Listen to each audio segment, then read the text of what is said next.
Welcome to the DMF. I'm Justin Younts. This is part two. Interesting, interesting. So you didn't go to film school? No, no. I learned a lot. I was lucky enough to be on, because previously, sorry, I should have mentioned, previously I was an actor for a long time. Yeah, Sorry, I should have said that. I did read that. So did acting come first? Acting came first. It certainly did. Youth uh, comes first. So yeah, acting came first. But I was lucky enough to be on set a lot of the times and look at camera operators, speak to directors and producers. I mean, most of the time, I'd find myself at lunch speaking with crew members rather than cast. I was always drawn to what everyone was doing and why they were doing things. Because I remember, I did one commercial, particularly the last commercial I was ever in. I remember walking into the studio, and the lights were as big as Texas. That's, as far as I was concerned. They were Yeah. huge, and I was thinking, why do we need all of these lights? Because we're shooting in broad daylight. I had no idea, but all those things interested me and the whole process. So I, because of my acting experience as well, and I wasn't getting auditions that I wanted, I started to create my own short films for my own showreel, and that enabled me to kind of work with some of the crew members that I previously worked with as an actor and get a further understanding of cinematography, editing, and all the rest of it. And some people were really lucky, let me come on set for some of their projects outside of me being on set as an actor. And I went from one place to another in that way. I made a kind of transition. I was enjoying the cameras. I was enjoying all the knowledge I was getting. I was enjoying reading about this digital era of filmmaking. And I thought to myself, the acting is kind of going to die now. And I'm going to concentrate on making docs and films and things like that. So let's backtrack a little bit here with the acting. What was it about acting that spoke to you now? Well, I like to perform. When I look back now, I think, was it acting or was it performing? So if I was capable, would I replace acting with dancing? I like to perform and be a part of stories. And whether it be serious stories or fun stories, I like to be part of stories. And a lot of the acting now, and I'm not dodging the question, please don't think I am, it's quite it's a blur, because it wasn't the best experience. And the last 4 years in all honesty, I was a guy that was just like, I don't know what to do. Because a part of my process of going through things, I have to look around me. And I thought to myself, I'm not sure, not just me, how many people around me who have this career, who are at rehearsals with me or whatever, are going to have a career. So I can't look for inspiration, knowledge, facts to think to myself, okay, this is how I'm going to move forward in life. And that started to take its toll, because there were just no opportunities that I would consider to be like what I said of Mo Better Blues. I didn't see that. I didn't see no scripts came my way that were like The Color of Money, that's for sure. So I just, that was that. Did you do a lot of stage? Mostly stage, mostly stage. But you guys have the best stage. I mean, this stage is, in England, that's where it's at. It has a great reputation, but one of the things I do like is news stories.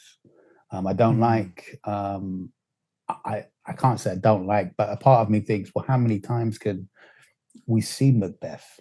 How many times can we? These are classics. That's fair, but there are news stories out there, man. There are different things happening, and a lot of those things that do get made like that are kind of a pay-as-you-go theater.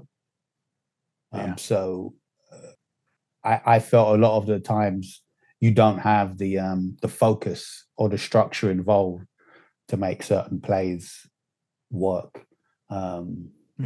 And that would be a big shame. One of the funny things for me was at the end of it all, I remember working for a company, and when I first started doing a play for them, years and years back. We had a 6-week rehearsal period. And then I'd work for them again, a couple of letters, and it was like, okay, now we have a 5-week. And then so now we have a 3-week. And it got to the point where I think the last thing I'd done with them was a 1-week rehearsal period. And I thought, so the money's shrinking, the opportunities are not there, the conditions are not there. It's over. Yeah. Did you have a process for your acting that you kind of followed? It really would depend on what the project was about. And in the last 4 years, or 3 or 4, I was doing a lot of repeat work. A lot of new work wasn't coming in, and I was really, if I'm honest, really relying on commercials. You know, I was really relying on getting commercials because I was in financial problems, and even that, the last commercial I got was the cheapest with the less pay. It was the worst pay I ever had. And I've noticed now, and I've spoken to some other actors I know, the pay hasn't really changed since 12 years ago. So 12 years ago, I was thinking to myself, I can't afford this. I can't. And 12 years later, I'm like, well, how could I have? And I wasn't in a certain situation where there would have been a group. If there was a group, because I know a group of actors that are fabulous, but they're in America. And if you can work together in a group and think, how are we going to grow? How are we going to do this? Let's decide on the plays we will write within a workshop. Let's decide and make decisions on hiring this theatre. When you become a starving artist and you're 110% proud of your work, I think that is an amazing thing. But if you're a starving artist and you're starving, you're not proud of your work. Yeah, that's the worst. Yeah. That's a bottle of whiskey a night. all of us know that. Yeah. All of us know that. And then you see the final project and you're like, yeah. Or you're on stage. Put my head down. I mean the last film I did, oh my God. Yeah, I remember seeing the final project and jeez. Yeah. So that was just that. like, why even? Yeah, it's like, why did I even do anything? why do I wake up? Why anything? Yeah. Yeah. I meant like, do you have like a certain, like, did you go the traditional British way of style of acting, or Meisner or Stanislavski, or like what was your discipline, I guess I would say? When you say, that's interesting, British or US way, because from the way I learned, it would have been a mixture of both. I think maybe that's because I would have had a less not going to drama school would have meant I would have had a less traditional way of learning, I think. So I would have had because I think at like what RADA, like they just, for the first year, they just spend, the first several months, they just spend like just pretty much dissecting sentences and just, saying the sentence this way, saying the sentence that way. It's all very language based. I'll show you. Bear with me 1 second. I'm just going to grab something. Yeah, absolutely. Let me see. These are the two first. We all know these books. Yeah. We all know those books. So, yeah, that's the problem is, though, with those styles is they had months and months to do rehearsals on those plays. And that's why a lot of that stuff worked, I think, in that time period. I don't think it takes into account what has happened now, which is, that's the first thing they cut. Like you said, 6 weeks, now it's like 4 weeks, that's like, oh, 2 weeks, put it on. It's ready it's on its feet, Yeah. I remember I was at a play with a guy who, it was actually Measure for Measure. The guy didn't have his lines. He didn't have the lines memorized. He was playing the, not what's his name there, but the guy who comes to Claudio and kind of comforts him or whatever. He didn't have his lines memorized. So he, took out a book. And like when the reviews came out, oh man, he got massacred. He was just, reading. He's just reading or whatever. But you just can't. Yeah. So I do, because physically he is cut an arm off, if you get what I mean, if he's got the book in his hand and he's looking down. It was absolutely horrible. It was hard. I'm it's one of my first plays, and I'm sitting there like, trying to act, and he's got the book. Jesus. And the critic of my town knew, like, he was like, yes, it was great watching him read his, gave like one of those like witty remarks. You know how critics can be. They just cruel and entertaining. Like some of my favorite things to listen to read is like Roger Ebert's like just destruction of a film. It's witty, it's precise. It's so funny to read. I mean, it would be awful to be in that movie, Oh like, gosh, yeah. Wow. Yeah. Wow. I mean, we don't really have that anymore. We're film critics that are like witty and, because he came from journalism, so he knew how to like really. Now anybody can just go on YouTube, like me. I'll give a review on, but it's not Roger Ebert where like, it's precise. Every word is this, and he's truly taking you into his article. But yeah, no, I know exactly how you feel about, doing work where you're like, oh, I'm not very proud of this. Yeah. And sorry, the book I showed was Stanislavski. Just in case someone wants to know. An actor prepares and character building.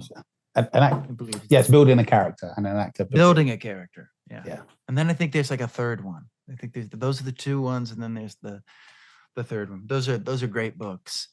So talk to me about, like, because you do a podcast, Filmmaking Conversation podcast. Is it? It's Filmmaking Conversations podcast with Damien Swaby. Yeah. Talk about how that kind of came into about, because you started that, quite early, like I think 2015, Oh, great. 2015, I started a podcast with a friend. And I didn't realize how much work it would be. And my friend, he, I guess, he wasn't that interested, I guess, in that sense. So, and it kind of just stopped. I think we done 2 episodes. And then, and that was, I can't remember what it was called. I can't remember. And the Filmmaking Conversation. It was so good. It was that good. So good. It was that good. I don't even remember it. Yeah, it was that good. I was just so excited. I just don't even remember. So, but 2017 is when I started Filmmaking Conversations, and I forgot how hard it is. And I said to myself, I'm going to do a 3-hour podcast, no problem. And I'm going to have 3 guests, and I'm going to do. And I did it once for 3 hours, and I almost fainted. I couldn't do it. The prep for it, the interviewing, the scheduling, couldn't do it. So it kind of modified over time to what it is now, and it's been going since 2017. I really enjoy. I've spoke to a variation of people, and one of the things, I used to listen to a podcast called Film Method. I'm not sure if you remember or heard of that one. And I'm sure you may have heard of Film Courage. It's a YouTube, but that used to be a podcast.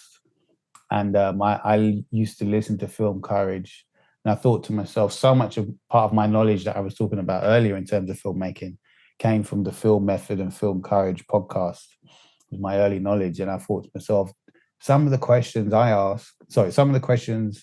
that are coming up on those podcasts are things that I would ask or I wanted to know.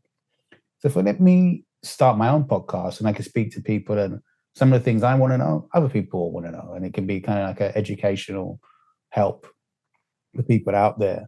So I started it in that way, and got to speak to some great people, some really lovely, great people that I speak to outside of the podcast.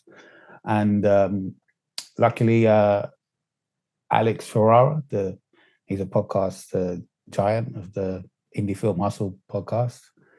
He invited me onto that podcast network, and that's where it lives. And it's I love doing the podcast. There's so many great people that I've been able to speak to for various different topics. I've got a script coordinator coming up soon. I've got an acting teacher. I've had Oscar winners and Emmy Award winners. I've had indie, real kind of a guy. Just he has one camera, and that's it. And his bedroom is, it was a great episode of him. shot a film basically by himself, to, you know, the people who shot The Rock's last film. So it's a great variation. I think variation is the spice of life, and we can learn from so many different varied voices, and that's how filmmaking conversations came about. Hmm. How did you get involved with the Indie Film Hustle podcast? Alex was Network. sure. Alex was on my podcast. Alex Ferrara, who runs the network and Mm. the Indie Film Hustle podcast. Luckily, he came on. That was great. I asked him to come on, and then I think like a couple months later, or a few months later, he said he's starting his podcast network, and you know, I said, yeah, I'd love to be on it. Yeah, you know, to keep such company is brilliant. Interesting. Please like, share, and subscribe. Thank you for watching.